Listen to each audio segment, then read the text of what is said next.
Number second তো আমরা চিন্তাই করি না। আমি আবুনি সবসময় চ্যাম্পিয়ন হতে চাই, সুতরাং আমি আবুনিটাই দেখব, অন্যরা কী করবে এটা অন্যরা জানে না। দারুণ, এটা তো গত কয়েক বছর ধরেই আমরা অনেক ভালো দল করি, ভালো মানে ছেলেরা ভালো খেলে বলে চ্যাম্পিয়ন হয়। আসলে দলটাও অনেক ভালো, সত্যি কথা বলতে গেলে আমি মনে করি যে যদি ওইভাবে চিন্তা করি যে একটা দলে কোনো সময় কোনো একটা জায়গায় কম থাকে, আবুনিতে মনে কিছুই কম নেই, আমার বেঞ্চে অনেক স্ট্রং থাকে। মানে এই বছর অনেক বেশি স্ট্রং এই জন্য যে ন্যাশনাল টিমের অনেক খেলা ছিল বলে আমাদের মাথায় প্রথম থেকেই প্ল্যান ছিল যে ন্যাশনাল প্লেয়ার একসময় বিজি বা জিম্বাবুয়ে আসছে হয়তো বা দুইটা ম্যাচ বা কটা ম্যাচ খেলতে পারে আমি যাই না, তখন চলে যাবে, আবার হয়তো 7-8টা প্লেয়ারই চলে যাবে, তখন আবার 10জন প্লেয়ার হয়ে যাবে, তখন আবার ডিফিকাল্ট হবে সিনারিও। বাট হ্যাঁ, মানে ওই চিন্তা করেই টিমটা করা, এবং আমি মনে করি যে ভেরি ভেরি স্ট্রং সাইড। আর সাকসেসের পিছনে একটাই কারণ যে ছেলেরা অনেক ডেডিকেশন নিয়ে খেলে, অনেক ডিসিপ্লিন থাকে, এবং আবুনির জন্য যখন ওরা খেলে আমি একটু বলতে পারি যে প্লে মানে সবখানে ওরা তো বেস্টটাই খেলে। বাট আবুনিতে যখনই আমি মানে শান্ত, মোসাদ্দেক, ওরা দুজন তো অনেক বছর ধরে আবুনিতে খেলছে, তো আমি মনে করি যে এবং নাইম শেখ, আফিফ, এখন সাইফুদ্দিন, মানে অনেক বছর ধরে আবুনি আমরা সহজে টিম চেঞ্জ করি না, মানে সবাইকে একসাথে রাখতে চেষ্টা করি, রাকিবুল, তানভীর, সবাই মানে। তো এইভাবে বলতে গেলে আমাদের সাকসেসের একটাই কারণ আমার টিম বন্ডিংসটা খুব ভালো। আমরা মাঠের ভিতরে যতটুকু এফোর্ট দিই, মাঠের বাইরেও ছেলেদের মধ্যে রিলেশনটা খুব ভালো থাকে, আমাদের ড্রেসিং অ্যাটমসফিয়ারটা খুব চমৎকার থাকে, ট্রেনিং সেশনগুলো ভালো থাকে, তারা এনজয় করে। আমি কোনো সময় এখন আর আমার মানে যেমন গত বছর পর্যন্ত আমি মানে অনেক বেশি প্রেশার ক্রিয়েট করতাম, এখন আমি করি না, আমি নিজের প্রেশার নিই না, কারণ আমি জানি যে এই টিমে আসলে বলার কিছু নেই, ওরা নিজেরাই জানে ওদের কাজটা কী। তো ডিসিপ্লিন থাকে, সবাই ধর প্র্যাকটিসটা ঠিকমতো করে নেয়, যার যা ট্রেনিং করার দরকার করে নেয়। সুতরাং অ্যাজ এ কোচ আমি কোয়াইট হ্যাপি, আমি সত্যি কথা অনেক বেশি হ্যাপি যে আমি এটা এরকম একটা দলের সাথে আমি কাজ করতে পারি। না, অনেকদিন ধরেই আমি এই জিনিসটা করছি আবুনির সাথে। আমার যেটা কথা হয়, যেটা আমাদের পেমেন্ট মেথডটা এখন খুবই ভালো, যেটা ক্লাব ক্রিকেট একটা সবসময় প্রবলেম থাকতো যে ছেলেরা পেমেন্ট পায় না টাইমলি, বাট আবুনিতে কোনো প্লেয়ার বলতে পারবে না এখন সেই কথাটা। আমরা টাইমলি পেমেন্ট করি, সব কিছু টাইমলি করি। আমরা চেষ্টা করি যে ন্যাশনাল টিমের সেট আপ যেভাবে থাকে সেভাবে চেষ্টা করি, মানে মানে একটা অন্যরকম অ্যাটমসফিয়ার ক্রিয়েট করার চেষ্টাটা আমি সেই অনেক ধরে করছি। এবং আমি ছেলেদেরকে ওটাই বলি যে ভালো প্লেয়ারদের তো অফার থাকবেই, before you go you must think about আবুনি, যে 2-3 লাখ টাকার জন্য তুমি কি যাবা না, বা আবুনি যদি ছেড়ে দিতে পারে ওয়াই নট। এবং আমি মনে করি যে এই বছর আবুনি যেই বাজেট বা যেই পেমেন্ট, এরা যে কোনো সময়ের থেকে অনেক বেশি আসলে সত্যি কথা বলতে গেলে। এবং আমরা এটা মাথায় রেখে করি। আমি ধন্যবাদ দিই আবুনির ক্লাব অফিসিয়ালদের, বিশেষ করে আমাদের ক্লাব সেক্রেটারি মল্লিক ভাই, যারা আছেন, পাউন ভাইরা, প্রেসিডেন্ট ক্লাব থাকেন, যারা ক্রিকেটের সাথে জড়িত থাকেন, তারা, সালমান আঙ্কেল বা শায়ান ভাই, ওনারা কিন্তু এখানে খুব সিরিয়াস থাকেন যে ওরা ওখানে কোনো কাল্পন্য থাকে না যে আবুনি টিম চ্যাম্পিয়ন হয়ে যাবে বা এই টিম লাগে, আমাকে সবসময় সেই ফ্রি হ্যান্ডটা দেয়। আর এখানে কাজ করে আমি যতটা ফ্রিলি কাজ করি বা আমার কোনো প্রেশার থাকে না, কেউ আমার কিছু বলার নাই কি টিম খেলবে না খেলবে। ক্লাব ক্রিকেটে যেটা হয় যে অনেক করে না, অনেক অফিসিয়ালদের ইনভলভ থাকে, তো এইখানে আমার সেটা খুবই নেই। আমার কথাটা যেহেতু আমিই দেখি ওদেরকে, আমিই কাজ করি, আমি জানি যে কোন দলটা খেললে কী হবে, কখন আমার 4টা সিমার খেলাতে হবে, কখন খেলাতে হবে না। তো এই জিনিসগুলোতে আসলে এখানে, এবং আপনি যেটা বললাম, আমার বেঞ্চে এত প্লেয়ার এবং তাদের সাপোর্টটাও খুব ইম্পর্টেন্ট, কারণ এখানে অনেক ন্যাশনাল প্লেয়ার আছে যারা খেলতে পারছে না। খালেদ আমার জন্য দারুণ বল করে গেছিলো প্রথম 3 ম্যাচে, সাব্বির আমার জন্য প্রথম দারুণ 4 ম্যাচ খেলেছে, জয় ভালো খেলেছে, ওরা খেলতে পারছে না, রাকিবুল খেলতে পারছে না, ইয়াং ট্যালেন্ট। এবং but they all supported the team very very well. তো ওরা জিনিসটাকে পজিটিভভাবেই নেয় যে দল চ্যাম্পিয়ন হতে হবে, এটাই সবচেয়ে বড় মুখ্য প্রশ্ন থাকে ওদের কাছে। আমি যেটা মনে করি আমি বলতে পারবো না কী হয় বাবা ভাই, বা আমি যেটা সবচেয়ে বলি, আপনি আবুনি যে কোনো প্লেয়ারকে এখনই আসে জিজ্ঞেস করেন before I go into the dressing room, ওদের মানে আবুনি ক্লাব থেকে কাউকে পেমেন্ট চাইতে হয় না। এটা বিগত কয়েক বছর ধরে ওদের কারোর কাছে পেমেন্ট চাইতে হয় না, যে ওরা জানে কখন পেমেন্ট পাবে। এবং যেটা ক্লাব থেকে সবথেকে বড় প্রবলেম, যেটা কন্ট্রাক্ট হওয়ার পর গিয়ে ফিনান্সিয়াল একটা টেনশন থাকে যে কখন টাকাটা পাবো বা টাকা পাচ্ছি না, এই 2 দিন পরে দিচ্ছি। আমাদের কিন্তু এরকম হয় না এখন আর। আমরা ছেলেরা একদিনও কোনো ক্লাব অফিসিয়ালকে বলেও না, ক্লাব অফিসিয়াল বলতে ওরা আমরাই বুঝে, আমার কাছে যদি বলার থাকে কিছু বলে, বাট আমার কাছেও বলে না। আমরা জানি যে টাইমলি টাকা আসবে, কে কখন পাবে, আমরা ওইভাবে বলে রাখি, আমাদের পেমেন্ট মেথডটা আমরা ওইভাবে করে রাখি। সো মানে একটা মানে আমরা চেষ্টা করি ওইভাবে ওদেরকে এই একটা টেনশন মুক্ত হলে, যেন যেহেতু মাঠে খেলার কাজটা খেলুক, টাকা নিয়ে চিন্তা করলে তো একটা কন্ট্রাক্ট আছে, যেহেতু সেই কন্ট্রাক্ট ওটা পাবে। যেটা আপনি অনেক বছর ধরে বা এখানে অনেক সাংবাদিক যারা অনেক বছর ধরে ঢাকা প্রিমিয়ার লিগকে ফলো করেন, যেটা আপনারা জানেন যে পেমেন্টের ব্যাপারে সবসময় একটা ঝামেলা হয়, বিভিন্ন ক্লাব টাকা দিতে চায় না, দেরি হয়, এক ক্লাবে 1 বছরের পেমেন্ট আরেক বছরে করে। তো আমরা এটা করি না, আমরা এটা বিগত 7-8 বছর ধরে, আমার মনে হয় না, আমি আবুনি জয়েন করার পর আমি আস্তে আস্তে এগুলো চেঞ্জ করার চেষ্টা করেছি, এবং আমি কোয়াইট সাকসেসফুল। আমি দেখে ভেরি হ্যাপি। আমি যেটা বললাম যে সবার সাপোর্টটা ছিল ওনারাও এটা বুঝতে পেরেছে। আমি বললাম টিম চ্যাম্পিয়ন হলে খালি টাকা খরচ করলেই হবে না, সাথে অন্যান্য কিছুই লাগবে, যেটা ওরা বিশ্বাসটা করবে আপনাদের সবাইকে, যাতে যে এই ক্লাবে, যেমন আপনি জানেন যে দল বদলের আগে আমরা কোনো টাকা দিই না, তো এতগুলো টাকার প্লেয়ার সবাই, তারা উইদাউট এনি টাকা চায় আবুনির জন্য খেলতে চায়, সাইন করতে চায়। এটা তো টিমের ওদের কনফিডেন্সটা সেটা ডেভেলপ করেছে, এটা ক্লাবই করেছে। তো আমি এই জন্যই ক্লাবকে কর্মকর্তা যারা এই ফাইন্যান্সিয়াল পার্টটা দেখেন, তাদেরকে এই জন্য ধন্যবাদ যে তারা এটা মেকশোর করেছিল এবং তারাও এখন চিন্তামুক্ত থাকেন যে না আমার দলবদল আসলেই মানে যে আমার এতটা টাকা একসাথে রেডি করতে হবে এমন কিছু থাকে না। সো আমরা সময় নিয়ে সব কিছু করি এবং আমি মনে করি খেলার সাথে সাথে সব ছেলেরা টাকা পেমেন্ট পেয়ে যায়।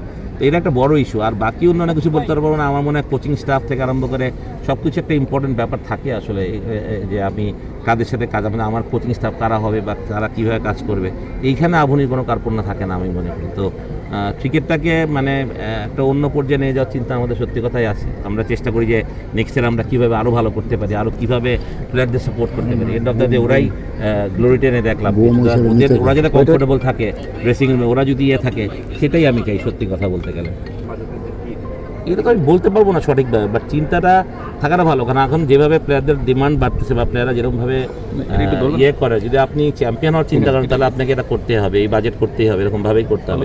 তারপর আমি বললাম it's not only money, it's only এটা খালি ক্লাব ভালোবাসা, অ্যাটমসফিয়ার। কারণ এটা ছোটোবেলা থেকে আমি দেখে আসছি যারা লিউবেরা যখন আবুনিতে খেলছেন সে আবুনিতেই খেলছেন, বা নান্নু ভাইয়ের কথা যেটা বলছিলাম মডার্নে ছিলেন, একটা ক্লাব ভালোবাসাটা আছে। অনেক সময় আমি জানি এখানে অনেক প্লেয়ারের অনেক বড় অফার ছিল, বাট তারা কেউ আবুনি ছেড়ে যায়নি। তো এটাও একটা বোঝায় তাদের রিলেশনটা উইথ দ্য ক্লাব কতটা মজবুত। তো এইটা সবচেয়ে বড় কথা, যে এই জন্য আমি বারবার ছেলেদেরকেই ধন্যবাদ দিই যে ওরা অনেক লোভ লালসাকে সবসময় ছেড়ে এখানে থাকতে চায়, কারণ এই পরিবেশটা ওরা এনজয় করে। কারণ আমার মনে হয় যে আবুনির পরিবেশটা আমি বলবো না যে কন্যাকরণীর পরিবেশটা, সবারই পরিবেশ আছে, বাট আমি মনে করি আবুনির পরিবেশটা একটু এক্সক্লুসিভ। হ্যাঁ, অবশ্যই আমাদের রেজাল্টটা আমাদের মুখটা দেশ নাম্বার সেকেন্ড তো আমরা চিন্তাই করি না, আমরা প্রতিবার চ্যাম্পিয়ন চিন্তা করি। এবং আমি মনে করি 8 বছরের মধ্যে আবুনি রানস আপ হয়নি বা থার্ড হয়নি এমন হয়নি। সেই বছরে কিন্তু আপনি ফুল পেমেন্ট করেছে, এমন না যে আপনি ফেল পেমেন্ট করেনি। তো এটা যে চ্যাম্পিয়ন না, এবার যদি আমরা চ্যাম্পিয়ন না হতে পেমেন্ট করবেন এমন কোনো জিনিস না, পেমেন্ট ঠিকই করতো। পেমেন্ট আমি চাই যে আমি যেটা সবসময় ক্লাবকে যেটাই বলি যে বিশ্বাসটা না, যে আগে যেমন একটা হতো আবুনি ক্লাবে খেলতে আসলে খেলবে কি না, পেমেন্ট 80% পেমেন্ট দিলে সাইন করবো, এরকম কথাগুলো হয়েছে। এখন তার এগুলো হয় না, এখন 0% ইয়েতে সাইন করে প্লেয়ার। তো এই বিশ্বাসটা তো এসেছে। তো এইটা তো আমাদের জন্য একটা বড় পজিটিভ ব্যাপার ক্লাবের জন্য, সত্যি কথা বলতে, যে ক্লাবের প্রতি এই বিশ্বাসটা সব ছেলেদের মধ্যে আছে আসলে। আমি মনে করি নাইম হার্ড ট্রেনিং করছে, নিজের ক্রিকেটের প্রতি আমার মনে হয় মনোযোগ কোনো সময় ছিল না, আমি বলবোই না, মনোযোগ অনেক ছিল। এখন আরও বেশি আরও ম্যাচিওর হচ্ছে আমরা মনে করি। তো যেমন আমার সাথে অনেক কথা হয়, ব্যাটিং নিয়ে কথা হয়, যেমন প্র্যাকটিক্যাল বিষয় নিয়ে কথা হয়, টেকনিক্যাল বিষয় নিয়ে কথা হয়, and he is doing is very very well. আর মনে হয় ওর অ্যাবিলিটি সম্বন্ধে মানুষের নিজেই বুঝে না। He has that good ability, যে ছেলেটা বড় ইনিংস করার মতো অ্যাবিলিটি আছে, বড় শট খেলতে পারে, সিঙ্গেলস রোটেট করতে পারে, স্পিনের এগেস্টে অফ স্পিনের এগেস্টে উইক ছিল, অফ স্পিনে প্রচুর কাজ করেছে, কারণ অফ স্পিনে এরকম বকডাউন হয় না, ভালো অন ড্রাইভ অফ ব্রেক খেলতে পারে, একটা নিতে পারে, রোটেট করতে পারে, সুইপ মারতে পারে, যেটাও খেলতেও পারতো কিন্তু খেলতো না, কোথায় যেন একটা আটকে যেত। বাট এখন খুব সাবলীল ব্যাটিং করছে, দেখতেও ভালো লাগছে। ওদের পারফরমেন্সের কথা বলছে না, the both bowling so well. আমি মনে করি যে আবুনির সবচেয়ে বড় স্ট্রেন্থ আমাদের ছিল এবার আমাদের পেস অ্যাটাকটা। আসলে বাইরে আমার সাইফুদ্দিন এবং খালেদ বসে আছে, নাইদানা এই টিমেই ছিল, ওকে শাইন পুকুরে দিতে বাধ্য হয়েছে যে ছেলেটা খেলুক গিয়ে। তাহলে আমাদের পেস অ্যাটাক এত স্ট্রং যে বাংলাদেশের পেস অ্যাটাকই বলা যায়, বাংলাদেশের সেরা পেস অ্যাটাক এখন যেটা যারা খেলে, অথবা মোস্তাফিজ আমার টিকে থাকলে পুরাটা হইতো। বাট আমি মনে করি যে বোথ আর bowling very very well, Taskin and Sharif. আমি আবুনি সবসময় চ্যাম্পিয়ন হতে চাই, সুতরাং আমি আবুনিটাই দেখব, অন্যরা কী করবে এটা অন্যরা জানে।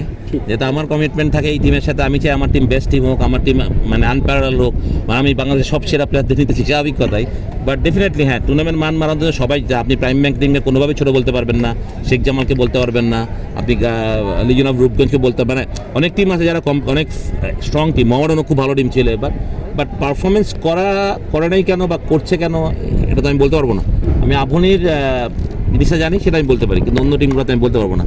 জিম্বাবুয়ের সাথে জেতার জন্য কি আমাদের মুস্তাফিজকে খুব দরকার, যে আমাদের এতগুলো বোলিং ব্যাকআপ আছে? নট রিয়েলি, সেটাও ক্লিয়ার করছে। মুস্তাফিজ আসাম জিম্বাবুয়ের সাথে খেলবে ছিল না, তার ওয়ার্কলোড ম্যানেজমেন্ট করার কথাটা যে জাল ভাই বলেছেন, তো সেটাও বলেছেন। আমার মনে হয় যে ইটস নট নেসেসারি, মুস্তাফিজ প্রথম 2 ম্যাচ নাও খেলতে পারে, বাট হ্যাঁ একটা সেটআপের সাথে থাকাটা, টিমের একটা যেহেতু ওয়ার্ল্ড কাপ যাচ্ছে, একটা টিম ম্যাচে বন্ডিংয়ের ব্যাপারটা আছে, তাই এগুলো সব কিছু মিলেই হয়তো তারা এটা চিন্তা করেছে। ইটস নট যে মুস্তাফিজ না খেললে আমরা জিতবো। আমি মনে করি তাসকিন না খেলে বাংলাদেশ জিতবে এটা কোনো কথাই না, বা অন্য কোনো একটা টপ বারের ব্যাটসম্যান যদি না খেলে জিতবো না। বাট হ্যাঁ, টিমের জন্য যে তারা, আমি যেটা বললাম, যেটা তারা প্ল্যান করেছেন, এই প্ল্যানটা তো আমি জানি না, সুতরাং আমার এক্সিকিউট করা বা আমার বলাটা তাদের এগেইনস্টে চলে যাবে ডেফিনেটলি, কারণ আমি তো জানি না। যদি আমি জানতাম তাহলে আমি হয়তো আরও ক্লিয়ারলি বলতে পারতাম। বাট যেটা যে আল্লাহ বলেছেন মুস্তাফিজের ওয়ার্কলোডকে ম্যানেজ করা, সেটা একটা বড় ব্যাপার সত্যি কথাই, কারণ এর আগে সত্যি কথা একটা ওয়ার্ল্ড কাপে কিন্তু দেয়ার এক্সোস্টেড ছিল, তারা তাদের পারফরমেন্সে এক্সোস্টের কারণে তার পারফরমেন্স ভালো হয়নি।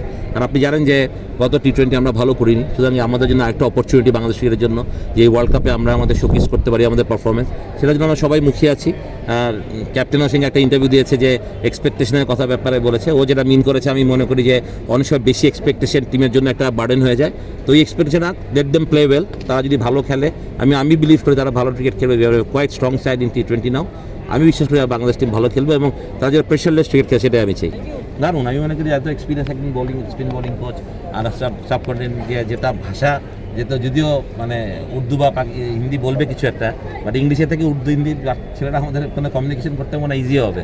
তো আমার মনে হয় এই জন্য মুশিবাই তো ডেফিনেটলি অনেক বছর ধরে পাকিস্তানকে খেলেছেন, ইন্টারন্যাশনাল ক্রিকেট কোচিং ক্যারিয়ার অনেক সমৃদ্ধ, ইংল্যান্ড বা অনেক বড় বড় দেশের জন্য কাজ করেছেন। তো তার এক্সপিরিয়েন্সটা অবশ্যই আমাদের কাজে লাগবে বলে আমি বিশ্বাস করি। বাকিটা ওনার কমিটমেন্ট বা ওনার ডেডিকেশনটা সবচেয়ে বড়ই। আমি খেলার সময় তো অভিজ্ঞতা আছে, ওইটুকু আছে, বাট এর বাইরে কোচিংয়ের পরে খুবই কম দেখাই হয়েছে ওনার সাথে, বাট ইনশাল্লাহ আসছে দেখা হবে। Thank you. Thank you.